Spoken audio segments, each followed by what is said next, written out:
এরপরে প্রশ্ন হলো, যৌন শিক্ষা জায়েজ আছে কিনা।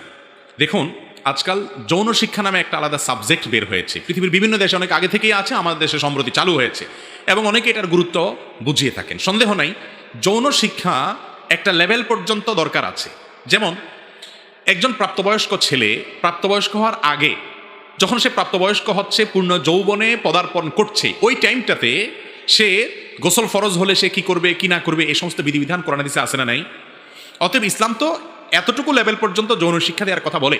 একজন মেয়ে তিনি প্রাপ্তবয়স্কা হচ্ছেন, তার মাসিক শুরু হচ্ছে, মাসিক শুরু হওয়ার আগেই বাবা মার জন্য কর্তব্য হলো তাকে এই জ্ঞান দেওয়া যে প্রাপ্তবয়স্ক হওয়ার পর, মাসিক শুরু হওয়ার পর তিনি কিভাবে চলবেন, কিভাবে নাপাক থেকে পাক হবেন, নাপাক হলে তখন তিনি কি কাজ করবেন না কি কাজ করবেন। তাহলে এগুলো সবগুলো তো যৌনতা সংশ্লিষ্ট ইলম এবং জ্ঞান। ইসলাম এই জ্ঞানগুলো দিতে বলে।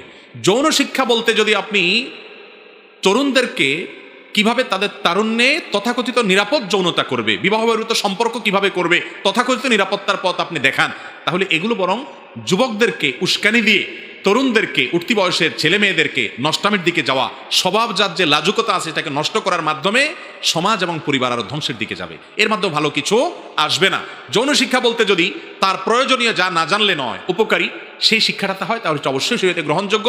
তবে সেটা ওপেনলি সবার সামনে বিভিন্ন বয়সের বাচ্চাদেরকে, বিভিন্ন বয়সের শিক্ষার্থীদেরকে শেখানোর চাইতে ইসলাম বলে সেটা পারিবারিক বলয়ের মধ্যে হবে। মায়েরা মেয়েদেরকে শেখাবেন, বাবারা টিচাররা ছেলেদেরকে শেখাবেন নিজস্ব বলয়ের মধ্যে। লজ্জা শরমের যে গণ্ডি আছে সেটা যেন ক্রস না করে। এটা ক্রস করে গেলে সেটা কোনো সমাজের জন্য, কোনো পরিবারের জন্য ভালো কিছু হবে না। যৌন শিক্ষা যে সমস্ত দেশে দেয়া হয়, সে সমস্ত দেশে তরুণদের, উঠতি বয়সের যুবক যুবতীদের দুরবস্থা কত ভয়াবহ, এবং অল্প বয়সে গর্ভপাত, গর্ভধারণ এবং এই হারাম রিলেশনে জড়িয়ে তাদের জীবনকে ধ্বংসের দিকে নেওয়ার যে হিড়িক, সেই রেশিওগুলো, সেই জরিপগুলো আল্লাহর ওয়াস্তে একটু অনুসন্ধান করে পড়ার চেষ্টা করবেন, জানার চেষ্টা করবেন। যারা মনে করেন তথাকথিত এই যৌন শিক্ষার নামে যুবকদের, তরুণদের লাজুকতা এবং তাদের লজ্জাশীলতা দূর করে ফেলতে হবে, বেহায়া করে দিতে হবে, এবং যা দরকার তা, যা দরকার না তাও তাদেরকে শিখাবেন। দেখুন, আল্লাহ রাব্বুল আলামিন মানুষকে এমনভাবে, মানুষ না শুধু সব প্রাণীকে এমনভাবে সৃষ্টি করেছেন, একটা বয়সে যখন চলে যায় যৌনতা সংশ্লিষ্ট অনেক বিষয় আছে সে নিজে নিজে জেনে যায়। ঠিক না ঠিক?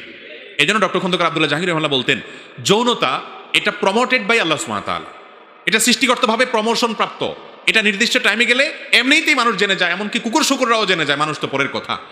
আপনি যদি আগে থেকে সুড়সুড়ি দিতে থাকেন, উস্কানি দিতে থাকেন, অযথা খোঁচাখুচি করতে থাকেন এবং সেই প্রমোটেড জিনিসটাকে যদি আরো প্রমোশন করতে থাকেন, তাহলে অ্যাক্সিডেন্ট হবে।